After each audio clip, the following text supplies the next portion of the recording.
Hello friends, welcome to my YouTube channel. আজকে আমরা যে টপিকটা পড়বো সেটা হচ্ছে মেসোপটেমিয়ার সামাজিক ও ধর্মীয় জীবন সম্পর্কে। তো এখানে সমাজের যে স্তর বিন্যাস কীরকম ছিল, সমাজের অন্যান্য যে বিভিন্ন দিক, বিভিন্ন প্রথা, সেগুলো, তার পাশাপাশি ধর্মীয় জীবন, বিভিন্ন দেবদেবী, যেগুলো থেকে বিভিন্ন সময় কোয়েশ্চেন এসে থাকে পরীক্ষায়, তো সেগুলোকেই কেন্দ্র করে সেরকম ধরনেরই কিন্তু আজকে ক্লাসটা করব। তো ভিডিওটা প্রথম থেকে শেষ পর্যন্ত ধৈর্য সহকারে দেখো। আর যারা চ্যানেলে ফার্স্ট টাইম ভিজিট করছো তাদের জন্য বলবো তারা কিন্তু অবশ্যই চ্যানেলকে সাবস্ক্রাইব করো, আর সাবস্ক্রাইব বাটনের পাশে থাকা যে বেল আইকন রয়েছে সেখানে অলে ক্লিক করো। তাহলে যখনই আমি কোনো নতুন ভিডিও তোমাদের জন্য আপলোড করব তার নোটিফিকেশান তোমাদের কাছে পৌঁছে যাবে। আর যারা টেট রিলেটেড এক্সামের জন্য প্রিপারেশন করছো তাদের বলবো আমার যে মেন চ্যানেল রয়েছে সেখানে তোমরা যুক্ত হয়ে যাও। সেখানে অলরেডি টেট যে আপকামিং যে টেট এক্সাম রয়েছে সেগুলোর প্রিপারেশন শুরু হয়ে গেছে। সেখানেও তোমাদের জন্য প্রত্যেকের জন্যই কিছু না কিছু ইনফরমেশান থাকবে। তো আমার মেন চ্যানেলের যেটা লিঙ্ক, তার লিঙ্ক আমার চ্যানেলে, এই চ্যানেলের ডেসক্রিপশনে দেওয়া আছে। তো চলো আজকে ভিডিও স্টার্ট করা যাক। প্রথমেই যেটা দেখবো যে মেসোপটেমিয়া যে অঞ্চলটা বলা হচ্ছে, বা যার আমরা সামাজিক জীবন, ধর্মীয় জীবন ইত্যাদি দেখব, সেই মেসোপটেমিয়া যে জায়গাটা ছিল সেটা কিন্তু প্রধানত দুটি ভাগে বিভক্ত ছিল, উত্তরাঞ্চল এবং দক্ষিণাঞ্চল। উত্তরাঞ্চল যেটি ছিল সেটা ছিল মূল মেসোপটেমিয়া, এবং দক্ষিণাঞ্চলটি সিনার নামে পরিচিত ছিল। মেসোপটেমিয়া অঞ্চলে সর্বপ্রথমে যে জনগোষ্ঠী, সেই জনগোষ্ঠী সুমেরীয় জনগোষ্ঠী নামে পরিচিত ছিল, এবং সেই জনগোষ্ঠীর হাত ধরেই কিন্তু প্রথম সভ্যতার উন্নতি দেখা দিয়েছিল। তবে শুধুমাত্র যে সুমেরীয়রা ছিল বা মেসোপটেমিয়া সভ্যতায় এদেরই অবদান ছিল তা কিন্তু নয়। সময় সময় মেসোপটেমিয়াতে বিভিন্ন জাতি, তার মধ্যে প্রথম সুমেরীয়রা, তারপরে আক্কাদীয়, ক্যাসাইড, আসিরীয়, ক্যালেডীয়, বিভিন্ন সভ্যতা বা বিভিন্ন জনগোষ্ঠী মিলে বিভিন্ন সময় বিভিন্ন সভ্যতার উন্মেষ ঘটিয়েছিল। এই সমস্ত সভ্যতাকে একসঙ্গে কিন্তু বলা হতো মেসোপটেমিয়া সভ্যতা। তো আমরা আজকে যে সামাজিক জীবন দেখব সেটা কিন্তু মেনলি আমরা প্রথমে যে সুমেরীয়রা যে জীবন শুরু করেছিল সেখান থেকেই শুরু করব। তো সেখান থেকেই তারপরে আস্তে আস্তে সেগুলো কীভাবে কোনো কোনো সময় পরিবর্তন হয়েছিল। আর সেক্ষেত্রে অনেক ক্ষেত্রেই দেখা গিয়েছে যে সুমেরীয়রা যে রীতিনীতিগুলো শুরু করেছিল সেগুলোই পরবর্তীকালে মেনে চলা হতো, কিন্তু কিছু কিছু ক্ষেত্রে পরিবর্তন করা হয়েছিল। সেই পরিবর্তনের দিকগুলোই আমরা মূলত দেখব। তো প্রথমেই দেখব এর সমাজ ব্যবস্থা। মেসোপটেমিয়ার সমাজ নানা স্তরে বিভক্ত ছিল। সমাজে বিত্তবান বঞ্চিত শ্রেণীর মধ্যে পার্থক্য খুবই প্রকট ছিল, এবং সমাজের বিভিন্ন যে শ্রেণী ছিল, প্রধানত 4টে শ্রেণী ছিল: উচ্চবিত্ত শ্রেণী, মধ্যবিত্ত শ্রেণী, নিম্নবিত্ত শ্রেণী এবং দাস সমাজ। এখানে স্ক্রিনে যে ছবিটা আছে সেটা একটু জুম করলে তোমরা বুঝতে পারবে যে দেখো এখানে ছবিতে কিন্তু এই 4টে শ্রেণীর যে তফাৎ সেটা কিন্তু খুব ভালোভাবে বোঝানো হয়েছে। প্রথম শ্রেণীতে দেখা যাচ্ছে একদম উচ্চবিত্ত শ্রেণী, তারপরে মধ্যবিত্ত শ্রেণী, তারপর নিম্নবিত্ত শ্রেণী এবং দাস সমাজ, এবং প্রত্যেকেরই যে জীবনযাপন কীরকম ছিল সেগুলোই কিন্তু আমরা এখানে দেখব। তো উচ্চবিত্ত শ্রেণীতে যারা পড়তো, যে মেসোপটেমিয়া নগরের মধ্যে সবচেয়ে ভালো, সবচেয়ে দামি জিনিসপত্র দিয়ে মন্দিরকে সাজানো হতো, এবং মন্দিরের বিরাট চত্বরের মধ্যেই ছিল বিভিন্ন খামার, অস্ত্রাগার, কারখানা, এবং সুমেরীয়দের এই নগরগুলির প্রায় সমস্ত ধনসম্পদ ও জমিজমার মালিক ছিল একজন নগর দেবতা। অর্থাৎ এক কথায় বলা যায় নগর দেবতা বা পুরোহিত শ্রেণী কিন্তু সেই সমস্ত হাতেই কিন্তু তারা ছিল উচ্চবিত্ত শ্রেণী, এবং তাদের হাতে সমস্ত ক্ষমতা তাদের হাতে ছিল। এর পরবর্তীকারী যারা ছিল তারা হচ্ছে মধ্যবিত্ত শ্রেণী। তাদের মধ্যে পড়তো যে ব্যবসা বাণিজ্য, অর্থাৎ বণিক শ্রেণী, কারিগর শ্রেণী, স্থাপত্য শ্রেণী, চিকিৎসক, শিক্ষক, বুদ্ধিজীবী প্রভৃতি ছিল দ্বিতীয় শ্রেণী। তারা কি ছিল, তারা সাধারণের থেকে, তাদের হাতেও কিন্তু কিছুটা সম্পদ ছিল, তবে নগর পুরোহিতদের মতো না হলেও তারাও কিছুটা স্বাচ্ছন্দ্য জীবন যাপন করত। নেক্সট ছিল নিম্নবিত্ত শ্রেণী। এই নিম্নবিত্ত শ্রেণীর মধ্যে ছিল সমাজের দুস্থ এবং শোষিত শ্রেণী। মেনলি ছিল তাদের মধ্যে দাস দাসীরা ছিল মেন, কিন্তু এই দাস এবং দাস সমাজ দুটো কিন্তু তফাৎ ছিল।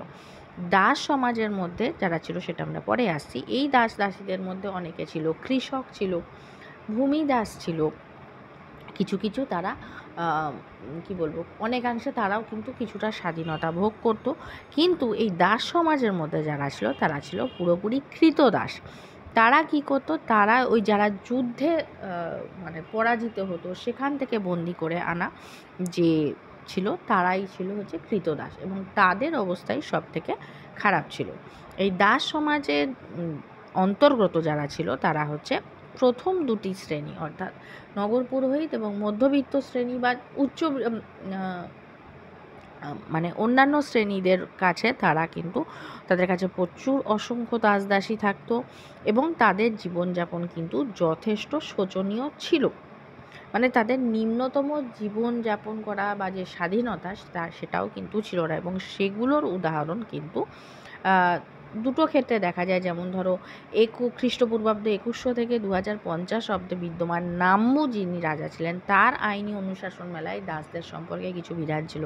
যেমন যদি কোনো দাস এক অন্য দাসকে বিয়ে করে এবং তাকে দাসত্ব থেকে মুক্তি দেওয়া হয়, তাহলে ওই দাস গৃহকর্তাকে ছেড়ে যেতে পারবে না। যদি কোনো দাস তার প্রতিবেশী মুক্ত মানুষকে বিয়ে করে, তাহলে তাদের প্রথম সন্তান মালিককে দাস হিসেবে দান করে দিতে হবে। যদি কোনো দাস নগরীর সীমানার বাইরে পালিয়ে যায় এবং পরে কেউ তাকে ফেরত দিয়ে যায়, তাহলে ওই দাসের মালিক ফেরত প্রদানকারীকে 2 শেকেল রূপো দান করতে হবে। এরকম আরও কিছু কিছু নিয়মাবিধি ছিল। এটা তো হচ্ছে নাম্মু রাজার যে আইনবিধি ছিল তার মধ্যে ছিল। এরপরে যখন দেখা যায় যে হামুরাবির যে আইনবিধি, সেই হামুরাবির আইনবিধি যেটা খ্রিস্টপূর্বাব্দ 1792 থেকে 1750 অব্দে ছিল, সেখানে কি বলা হয়েছিল, যদি কোনো ব্যক্তি পলাতক কোনো দাসকে খুঁজে পায় এবং তার মালিকের কাছে ফেরত দেয়, তাহলে তাকে 2 শেকেল রূপো দিতে হবে, যেটা আগের থেকেই অনুকরণ করা হয়েছিল। যদি কোনো দাস তার মালিককে আঘাত করে, তাহলে সেই দাসের কান কেটে ফেলা হতো।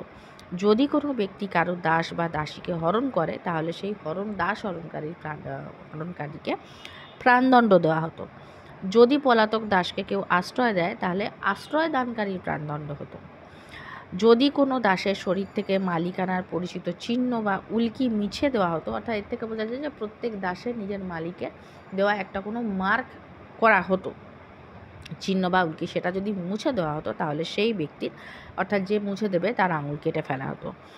যদি কেউ অন্য কোনো ব্যক্তি দাসের মৃত্যুর কারণ হয়, তবে সেই মৃত দাসের বিনিময়ে তাকে দাসত্ব বেছে নিতে হতো বা তাকে দাসত্ব মেনে নিতে হতো।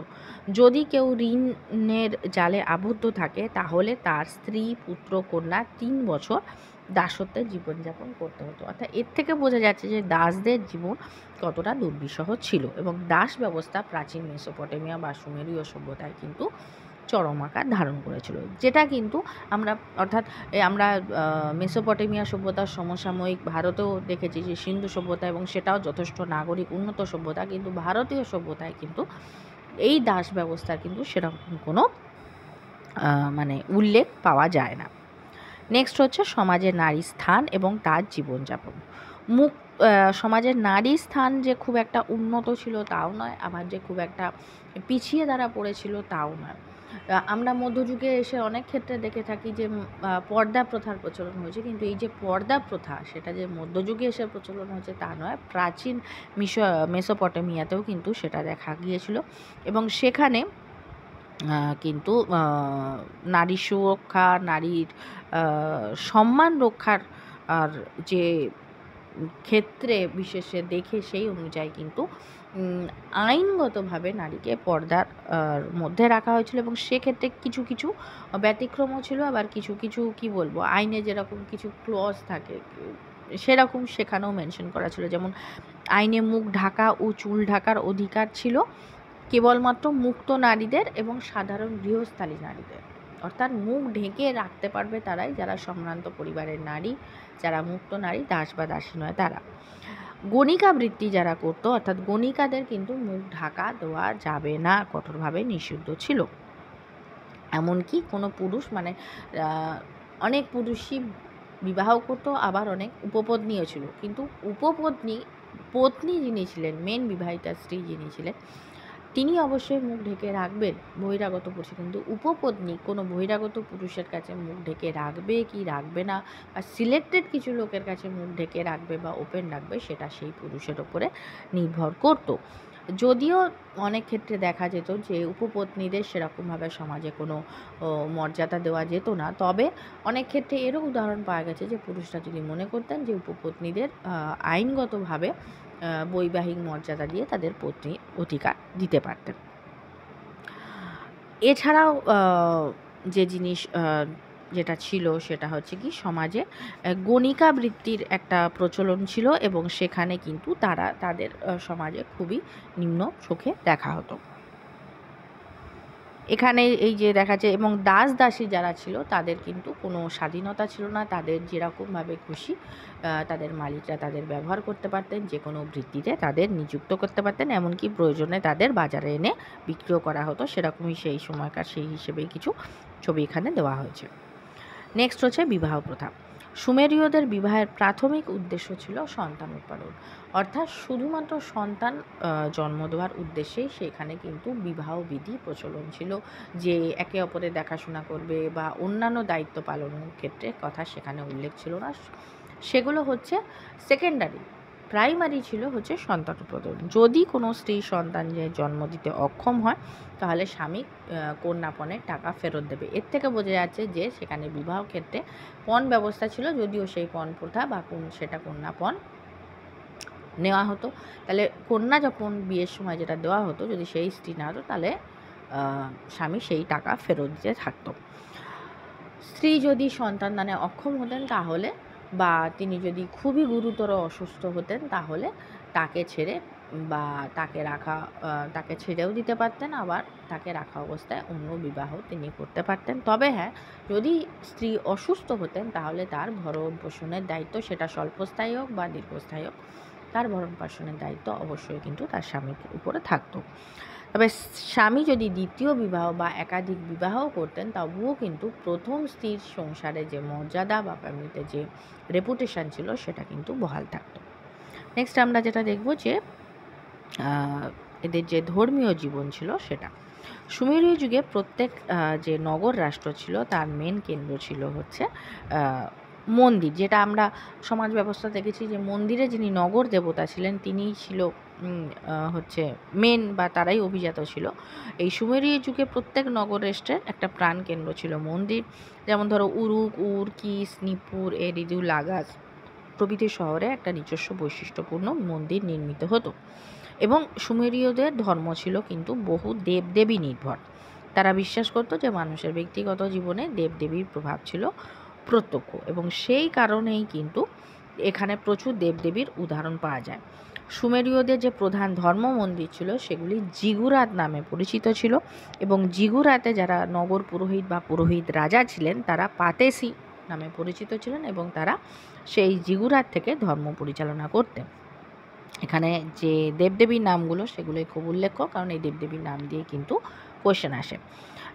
সুমেরীয়দের বৃষ্টি ও বাতাসের দেবতা ছিলেন এলনিন, সূর্যের দেবতা ছিলেন সামাস, জলের দেবতা ছিলেন এনকি, প্রেম ও উর্বরতার দেবী ছিলেন ইনান্না, বিষাদের দেবী ছিলেন ননকারসাগ, সেচের দেবতা ছিলেন নিনাগিরসু, কারণ সেখানে যেহেতু সেচ ব্যবস্থা, যেহেতু প্লাবন হতো এবং একসময় খরা হতো, সেচকে কাজে লাগিয়ে যাতে যেহেতু কৃষি প্রধান অর্থনীতি ছিল, পরবর্তী ক্লাসে যখন আমরা অর্থনীতি দেখব সেখানে সেচ এর কতটা গুরুত্বপূর্ণ ছিল এর অর্থনীতিতে, মেসোপটেমিয়া সভ্যতা বা সুমেরুদের অর্থনীতিতে, তখন বুঝতে পারবো। সেই সেচের দেবতা ছিলেন নিনাগিরসু, কৃষির দেবতা ছিলেন আবু, চন্দ্রের দেবতা ছিলেন সিনের এবং মহামারীর দেবতা ছিলেন নিবেগন।